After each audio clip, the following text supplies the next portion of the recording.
Imagine que as backrooms fossem reais, salas infinitas que são uma cópia imprecisa do mundo real. Elas copiam tudo, inclusive as pessoas, transformando elas em entidades que atacam qualquer um que coloque os pés nesse labirinto. Você aí acha que conseguiria escapar? Nesse vídeo eu vou te mostrar o que você não deveria fazer, o que deveria fazer e como vencer as backrooms em Backrooms o filme. Backrooms, um não lugar. Essa é a história de um funcionário da Async. Seu nome é Naren Warne, que está preso nas backrooms. Ele carrega uma mochila, está assustado e observa os arredores em busca de entidades. Ao encontrar um cabo no chão, decide segui-lo e chega a uma sala cheia de rádios. Ele usa um deles para avisar o centro de controle da Async que se separou dos outros, que nunca havia chegado tão longe nas backrooms e que viu uma criatura lá embaixo. Ele precisa ser resgatado urgentemente, mas não recebe nenhuma resposta. Uma gaivota aparece, ela voa, cai e volta a voar. O funcionário não entende o que está acontecendo e continua avançando. Nesse corredor há volantes, placas, móveis, infiltrações e atrás dele ele ouve um monstro. Quando o vê, ele sai correndo porque ele não é maluco. Mas infelizmente ele entra em uma sala sem saída. Então a entidade o atinge e essa gravação é analisada pela Async. Mas antes eu preciso esclarecer algumas coisas. Esse filme é baseado no modelo de Kane Pixels, que consiste em apenas um único nível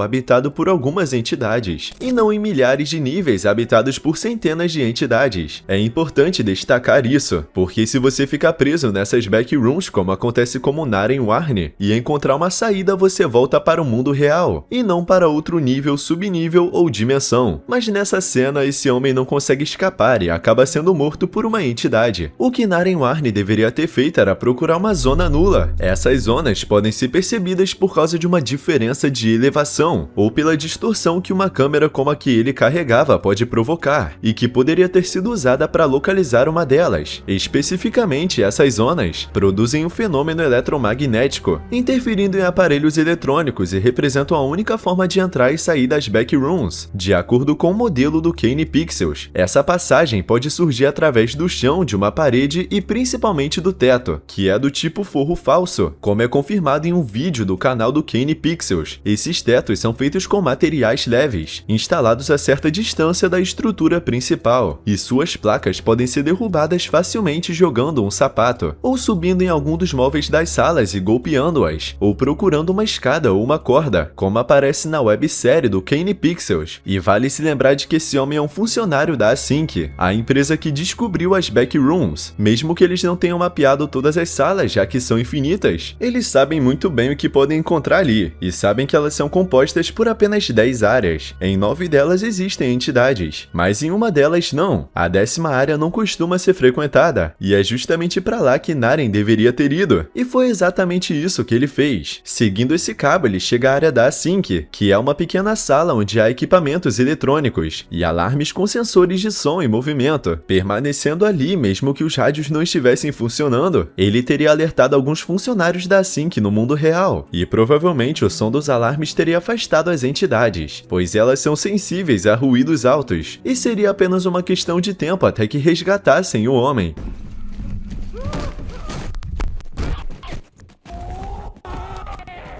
Mas continuamos, porque na verdade essa é a história de Clark, o dono de uma loja de móveis que é acusado de ser um golpista e que tem muitas dívidas para pagar. Ele com certeza não está passando por um bom momento e por isso procura sua terapeuta chamada Mary. Ela então propõe que faça um jogo de interpretação de papéis. Clark interpreta a si mesmo, mas Mary interpreta sua ex-esposa chamada Bárbara, e eles revivem a noite em que ela o expulsou de casa. Na cozinha, Clark quebrou um copo, e isso acordou Bárbara, que percebeu que ele tinha bebido. Ele dizia que precisava relaxar depois de trabalhar o dia inteiro, mas Bárbara não concordava. Ela queria que ele passasse mais tempo em casa, e Clark respondeu que um dos dois precisava ganhar dinheiro, já que a Bárbara ainda era estudante. Clark também já foi estudante. Ele se formou em arquitetura, mas nunca trabalhou na área. Como os dois têm cerca de 30 anos e responsabilidade de adultos, ele a culpou por ter que trabalhar vendendo móveis, para pagar as despesas dos dois. Bárbara expulsou ele de casa. empresa. E desde então, Clark passou a viver dentro da própria loja, onde anuncia seus produtos vestido como um capitão. Ele anuncia móveis a preços acessíveis, para que seus clientes se sintam como se fossem reis, enquanto sua funcionária chamada Cat e o namorado dela, Bob, o filmam. Clark está desesperado para impedir que seu negócio vá à falência, e o fato de estar pagando uma conta de luz muito alta, além dos apagões que acontecem quando fecha a loja, não ajuda em nada. O eletricista explica que as lâmpadas fluorescentes estão desarmando o disjuntor, mas o Clark sempre desliga elas. Às vezes essas luzes piscam em várias salas da loja, e também no porão, mas quando eles abrem a caixa de fusíveis, descobrem alguns interruptores que não sabem a que estão conectados. Clark desliga eles, mas nada acontece. Segundo o eletricista, quem fez aquela instalação é um completo idiota, mas o mais importante dessa cena não é o motivo pelo qual a conta de energia do Clark aumentou, nem porque existem interruptores que não estão ligados a nada, mas sim porque sua loja não tem clientes, mesmo oferecendo 75% de desconto nos móveis e permitindo compras sem a necessidade de cartão de crédito. Graças a esse cartaz promocional do filme, descobrimos que a loja fica em um shopping na cidade de San José, na Califórnia, o que curiosamente fica muito perto do local onde Kane Pixels e sua equipe de filmagem estavam no vídeo original, o número 665 de Arthur Street, na cidade de Novato, na Califórnia. Também fica muito próximo do Instituto Buck, de pesquisa sobre o envelhecimento, edifício que serviu de base para representar o centro de pesquisa da Async, localizado no número 8001 da Redwood Boulevard, também em Novato, na Califórnia. E se o Clark descobrisse isso, iria descobrir que essa empresa é responsável pelo aumento dos seus gastos com eletricidade, pelo fato das suas luzes piscarem tanto e pelo motivo de precisarem de tanta energia elétrica. Além disso, se ele investigasse e descobrisse a existência das backrooms, também poderia saber que elas costumam aparecer em lojas de imóveis. A famosa fotografia publicada anonimamente no 4chan, que deu origem a essas salas, era de uma antiga loja de imóveis, uma loja como a de Clark. Mas continuando, à noite já em casa, Mary janta enquanto assiste na televisão a um anúncio do audiolivro que escreveu, e na loja Clark bebe enquanto vê um filme. De repente a tela se apaga, e Clark verifica o aparelho. Ele se pergunta por que não está funcionando, porque as luzes fluorescentes da loja estão acendendo, algumas piscam e depois se apagam. Nessa hora o Clark pensa em por que precisou brigar com Bárbara. Ele se arrepende e dirige até a casa dela para conversar, mas acaba não fazendo isso. Nem Clark nem Mary estão na melhor fase das suas vidas, e os dois se refugiam em vários vícios, especialmente o Clark, que na noite seguinte volta a assistir televisão. O aparelho falha novamente, mas dessa vez aparece uma sala amarela antes de desligar, então surge aquela luz piscando. Clark fica irritado e desce até o porão para desligar todos os fusíveis e cortar a energia. Mesmo assim, todas as luzes permanecem acesas, até que ele desliga o interruptor que estava mal instalado. Clark então vai embora, mas percebe uma luz na parede. Ele fica curioso e se aproxima. Ouve um barulho, encosta o ouvido e cai nas backrooms, nas mesmas salas que acabou de ver na televisão, e das quais consegue sair pela mesma parede. Isso perturba ele profundamente. Ele não entende por que existem salas amarelas, cheias de móveis unidos entre si dentro da sua própria loja. Não entende por que as paredes são tão uniformes, e por que há uma placa de pare no meio de uma das salas. Por que existe uma porta aberta, uma gaivota morta e tantas cadeiras espalhadas pelos cômodos. E o pior é que ele não está sozinho. Ele escuta pessoas conversando e decide seguir aqueles sons. E é então que vê uma figura humana falando, ou pelo menos era isso que o Clark pensava, porque se trata do manequim de um homem das cavernas com um aparelho de áudio. As gravações tocam em vários idiomas, que o Clark ignora completamente, e ele passa a seguir o cabo ligado ao aparelho e a uma câmera. Clark pega a câmera e tenta abrir a porta, mas como está trancada, ele recua. Ao recuar, percebe algo saindo da parede. É um duto onde há uma mochila. Ele a abre e encontra fitas, e o crachá de Naren Warne, o homem que talvez esteja do outro lado daquela passagem. Então Clark arrasta pelo duto, atravessando ele, chegando a outra sala, onde há sapatos dentro do chão, o pássaro e o trono que usa para anunciar sua loja, além de um buraco cheio de móveis. Nesse momento, Clark ouve passos e volta por onde veio. Ele se aproxima do duto e pergunta se há alguém ali, e realmente tem, porque a criatura desliga o aparelho de som e ataca o manequim. O Clark fica bem assustado, caminha até uma porta, abre ela e foge daquela sala. Ele chega até a placa de pare e volta pelo mesmo caminho para retornar à loja. Atravessa a parede antes que a entidade o alcance, mas leva com ele um banquinho. Mas antes vamos por partes. Primeiro, como eu disse, o Clark encontrou uma zona nula em sua loja, e graças a isso conseguiu acessar as Backrooms, mas obviamente o Clark não sabe disso, porque desconhece que a Sync criou essas salas utilizando um sistema de distorção magnética de baixa proximidade, composto por geradores de campo eletromagnético. Clark não sabe que as pessoas acessam as Backrooms quando uma onda eletromagnética do mundo real entra em contato com outra proveniente das próprias Backrooms, e as duas se anulam criando um pequeno portal, exatamente como aconteceu com ele. Mas o que ele deveria saber é porque justamente no porão de sua loja se formou uma zona nula, exatamente onde existe a maior concentração de luzes. Isso porque essas entradas para as Backrooms não surgem aleatoriamente, elas podem ser criadas como demonstra a Gaivota Morta, que provavelmente entrou voando nas Backrooms a partir do mundo real. Também podem ser geradas por dispositivos eletromagnéticos, formando uma onda que é anulada por outra existente nas próprias salas, como as produzidas pelos anéis fluorescentes do teto, criando assim uma zona nula. Isso será essencial caso Clark se perca nas Backrooms, pois ele precisará criar uma zona nula para conseguir voltar ao mundo real. E o Clark poderia chegar a essa conclusão, porque apesar de ser dono de uma loja de imóveis, ele é arquiteto, como foi mencionado anteriormente, e no curso de arquitetura é estudado eletromagnetismo. Em segundo lugar, como vocês puderam perceber, a distribuição dos objetos nas Backrooms é irregular, mas curiosamente apenas objetos relacionados ficam agrupados. Estantes com estantes, armários com armários, cadeiras com cadeiras, sapatos com sapatos e assim por diante. É muito importante que Clark perceba esses padrões, que acontecem apenas nessa área das Backrooms, principalmente quando chega à sala onde há uma câmera, porque é nesse momento que ele alcança as instalações da Sync. Em terceiro lugar, ele deveria entender isso depois de encontrar um manequim que reproduz áudios estranhos, áudios que ele não compreende, mas se fossem gravados ou se ele levasse consigo aquele aparelho de reprodução, ele descobriria que fazem parte dos discos de ouro das ondas Voyager, um programa espacial realizado pela NASA em 1977. O objetivo desse programa era lançar duas sondas ao espaço para coletar informações sobre os planetas e outros corpos do sistema solar, e depois disso enviá-las para além da Terra, na esperança que no futuro fossem encontradas por alguma forma de vida inteligente. Nessas sondas, a NASA incluiu um disco de ouro contendo uma grande quantidade de informações sobre a humanidade, e em especial gravações de diversos sons da Terra, incluindo várias saudações registradas em vários idiomas. E é exatamente isso que Clark escuta nessa cena.